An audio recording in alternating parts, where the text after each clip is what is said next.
Hey everyone, welcome to this week's episode of Family by Design. And in this episode, Liz and I talk about what do you do if your kid doesn't want to go to church? I think you're going to be really enlightened and blessed as you hear our answers to this can be really difficult question. So be blessed as you listen.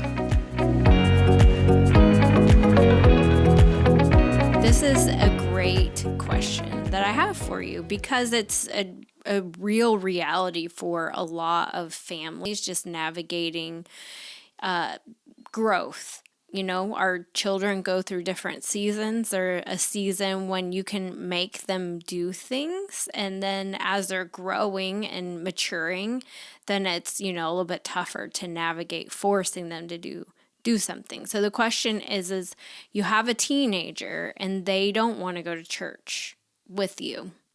Do you force them to go to church? Do you make them go to church? What does that look like? Because I think that is like a real thing, that's real life for a lot of people where parents don't want to force their kids because obviously you don't want them to have a relationship or go do something that they don't want to do. But then on the other side, you do want them to have that and you should force them, or should you force them? What's some good navigation in that? Well, the first thing I would do is if I had a child that said I don't want to go to church is I would ask them why. You mean you would have a conversation with them to find out what's going on? We've learned this really strong over the last, 10 years, Yes. even a few years, much stronger, is that when your kids get older, you can't just force them. You can force them to do stuff, but you're probably going to push them into rebellion, resentment. And so as your kids get older, you have to teach them how to walk in freedom. And part of that is, or to live as adults, free adults. Right. So part of doing that is to invite them into having conversations instead of just arming them to do things. And so even though we can know things that they should or shouldn't do, it's really important that we help them be able to process. Like, they need to know how to process some of those things and navigate those things while they're under our roof. And so if you don't invite them into that conversation and you just force them, I think you're making a mistake. Now, with that said, we don't have a whole lot of hard and fast rules in our house in terms of like, you will do this or you won't do that. And I feel like we have pretty good boys. I feel like we've done good. Our oldest is a little tough, but he's also in the room, so I'm just kidding. We do, our kids, they are required to go to church. Yes. That's probably one of the few things that we say, you have to do this. Now, our friends Ashley and Carly Teradez, they were talking about when they were raising their kids, that there were times when their kids were teenagers that they'd say, well, I don't want to go to church. And they'd say, okay, that's fine. You can stay home. And all of their kids are serving the Lord and in church to this day. Right. They felt like they had a different way of going about it. And that's not how we go about it. And they go about it different than us. But I think you have to be led by the Lord in those things. But ultimately, I think we're able to do that with our kids and say, no, when we come Sunday, we are going to church, because we don't force them in every other issue. Right. And so we have a lot deposited to them in terms of a lot of freedom. Yeah. So whenever we have those certain things that we're like, this thing we're going to do, they're like, okay, they can see that we're not out to, just to get them and to force them to do things they don't want to do. So, but I would go back and I would say, why don't you want to go to church? Not, well, why don't you want to go to church, you little whatever, not like that, but well, why don't you want to go to church? Because it could be very practical. It could be, depending on their age, it could be, maybe they're feeling rejected by some of the other kids that are their age. Maybe they don't feel like they fit in general with the kids there. Maybe they, there's not a good kids program there or a good teen program there, and they feel really out of place. Maybe the pastor's boring. So, and they're just like, I don't want to listen to them. So that sounded like a target. Open myself up, I guess. That would be the first thing I would say is ask why. Because, and here's the thing too, is that if you're going to a church that doesn't have any life in it, maybe you need to ask the Lord about if you're at the right place. Because if you're going to, we have people that listen to this, probably that go to People go to different kinds of churches and whatever. But if you're going to a place where people, like your kids, are not encountering the Lord, why would they want to keep going there? You know? So those are some things to try to dig and find out. Why don't you want to go to church? Because if your kids, especially we're finding with Gen Zers, there's something in them, and it's actually a good thing. There's something in them as a whole, especially the young men, that they're like, if it doesn't have value to it, I don't want to have a part of it. They're seeing the distress, and this is something God's doing in the hearts of the Gen Zers. We just heard the statistic recently that the most conservative group of, I think it's the most conservative group of men maybe, is the Gen Zers, like the 18 to 25-ish or Which 15 is very to 25, interesting. something like that. Yeah. They think much more conservative in their thinking. Well, they've seen the fallout of the previous 3 generations for sure, the baby boomers, Gen X, and the millennials. Yeah. That all the mess that's been there, they want something different.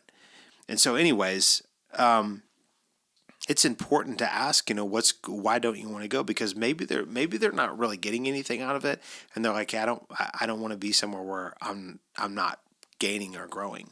Those are all things. So what would you say to that question? I'll turn that back to you. What would you say? Yeah, I think, to go off of something that you said is maybe asking them, what is it that you're valuing, or what is it that you're looking for in a church or to gain from relationship with the Lord? Do you think that it's even important to have your own relationship? Because the goal is that we're not trying to get our children to have our relationship with the Lord. Right. We're trying to get them to have their own relationship with the Lord.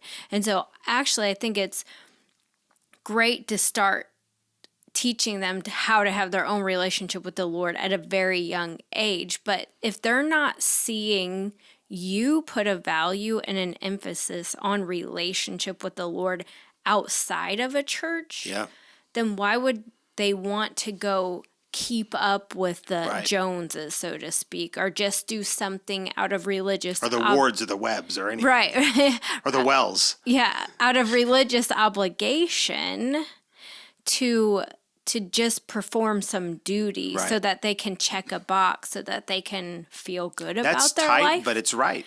And I think it has to even go back to, like, are we willing to allow our children the space within having a conversation, not being like dishonoring, but like to enter into a real conversation of like, I'm not seeing this benefit your life, so why is this something that I want? So a lot of parents wouldn't want to hear that.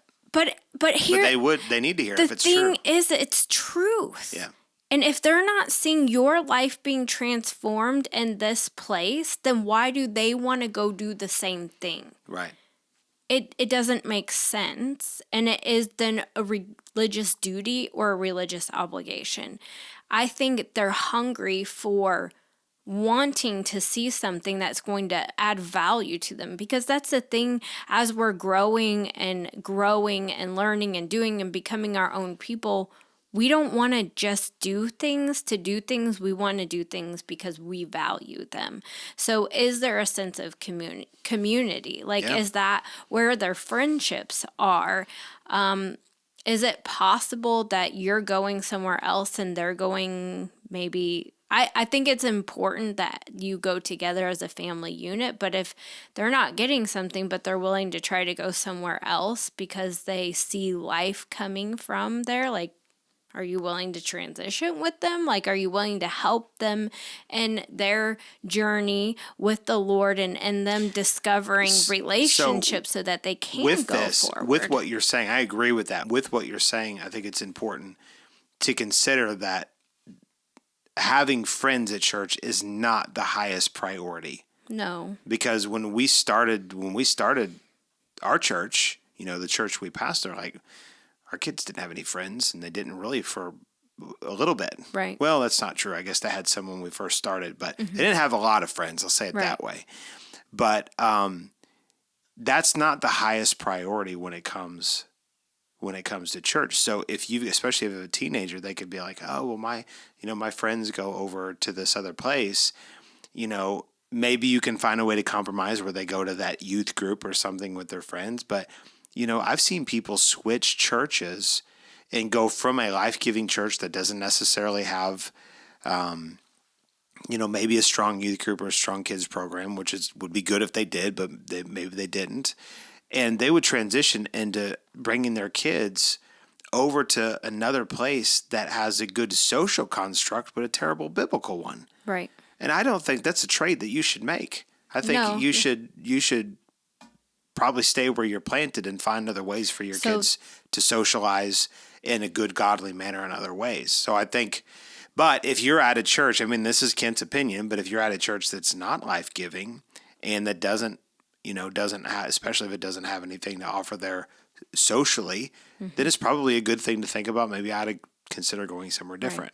And then, but I don't think that you should ever put the social aspect above the biblical aspect. Sure. I would agree with that. But those could be reasons why your kids don't want to be there. It's because they don't have friends. So then, navigating that. What does it look like to build? Because they need friends. It is important. They do. And they need peer relationships and peer groups. But then, it's also not just about having those friendships, although that's important. It's about building, relationship community from all the spectrum. So like, who are you doing life with? And are there people in your body that you can go and start doing life with that then will aid in the growth of a community aspect? People want to be a part of something. They want to belong somewhere. And so are you working, as a family or as parents to help build that community? Like, are you just doing something with your peer group and leaving them out because,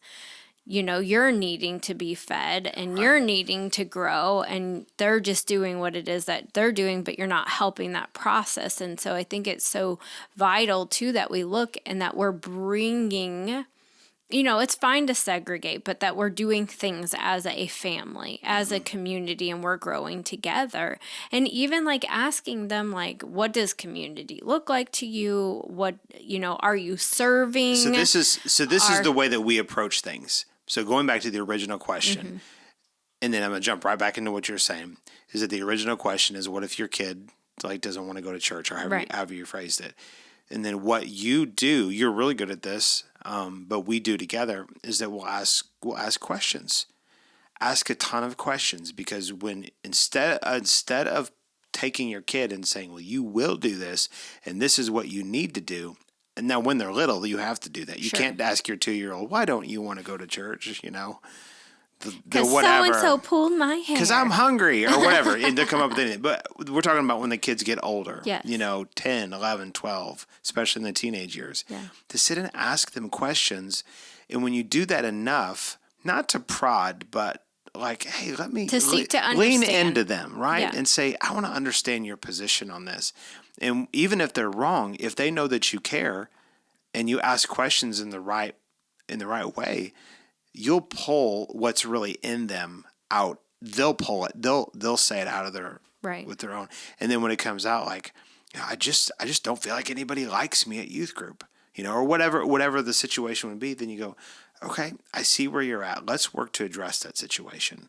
So instead of just because a lot of times parents will be like, they'll make hardcore decisions one way or another based on what their child is telling them. Sometimes kids will say one thing and they don't really understand that there's something else at work there. It's our job to help them understand that. And so asking questions. Yes, asking questions. But here's the even before you can enter into a conversation with them, is that you have to not be offended that they're going to challenge, I don't want to do this, because there is health in them knowing what they want and being able to get to that place of understanding so that then they can own it. And it won't be like a thing, It's just helping them navigate. You But can't if be offended, and you shouldn't be scared of their answers. That's right. We have to be the adults. We do. And part of our job is to help them navigate their emotion. Because just like what you said, is sometimes it is an emotion, it is an occurrence, it's something that happened that they're going to wall their self off because they don't want to, because instead of saying, let me help you navigate that. Because here's the reality of life. Like, we can't just go into situations and into life and say, I don't like this anymore, so I'm going to leave. Right. We have to figure out what's going on and why that's going on, so that then I know how to navigate, because a lot of times we're not supposed to remove ourselves from certain things. We're supposed to figure out how to navigate through those things, through our emotions, and this is a good place to do that. But I think that goes, like you said, you can't get offended, and you can't be scared of their answers, and we just have to. Your kid could say, "I hate God." Right, and so we've dealt with parents that have had kids in the church that have said, "I don't believe in God," or "I hate God," or whatever, and they probably really don't. It's just they've got some other kind of hurt going on. Right. Then what happens is the parents are like, "My kid hates God," and it's like, calm down, okay? Be the one who knows God in this situation and love them through it. Don't freak out. Right. That doesn't mean you're condoning that, but your kids have to have somebody solid. And if they're feeling topsy-turvy on the inside and disheveled for whatever reason, if you're the same way, there's not a whole lot of hope of you leading them out of that. So, yeah, just not being thrown. And we've had our boys at different times. I thank God they all know and believe in the Lord. At this point, they've never done anything quite like that, but they've done and said other things that on the inside we were like, whoa. But we kept the face of, it's okay, son. Probably how we felt a little bit. Let's navigate this. What are we really talking about here? Yeah. Because a lot of you got to be still waters for your kids. Yes, that's good. Yeah. So don't be afraid of. I don't know that we gave an exact answer, but I think the simple answer is to all the back and forth. Ask questions. And ask seek questions. To understand. Find out why. Why are they at where they're at? Because especially when it comes to teenagers need to have a voice. Let me rephrase that. They do have a voice, and if it gets shut off, you're probably going to lose a lot of your influence that they need. You're going to lose that influence in their life. Mm-hmm. Going to lose that influence in their life. I think I said that right. Yeah. And you don't want to do that. So open up and begin to listen to them. They're beginning adulthood. Right. And they don't think, and you can see when a kid hits like 12, 13 years old, they start to think different. Mm-hmm. And we know this because we've been through it twice and we're going through it with the third one right now. And sometimes the way they think isn't quite right, but it feels real right. Most of the time it's not quite right. But it Let's feels be honest. really right to them. It feels right to them. They're learning how to think for themselves. It's not you telling them they're wrong. It's a benefit for your kids to think for themselves. That's right. Because you can't, when they get older and they raise, they have their own life and get married and have their own kids, you can't be there to you shouldn't have to take care of your kids and your grandkids like that. And because you need to be able to train your kids to be able to think for themselves. Right. Well, if your kids feel like they're against you, how are you ever going to help them in their most formative years, being teenagers, if they think that you're against them because you never listen and ask them and find out what's going on? Yeah. So there's my answer. Ask questions. Ask questions. Thanks for tuning in to this week's episode of Family by Design. I pray that you were blessed as you listen to the word of the Lord for your life today. I want to encourage you to go on and leave us a review and a 5-star rating. If this ministry is blessing you, go to our website at www.wartmen.org. There you can find more resources, and you can also consider partnering with this ministry. If you like what we're doing, we just pray that you would at least join us in prayer and consider supporting us financially as we take the gospel deep into the hearts of people. Gospel preached, hearts awakened, and nations reformed.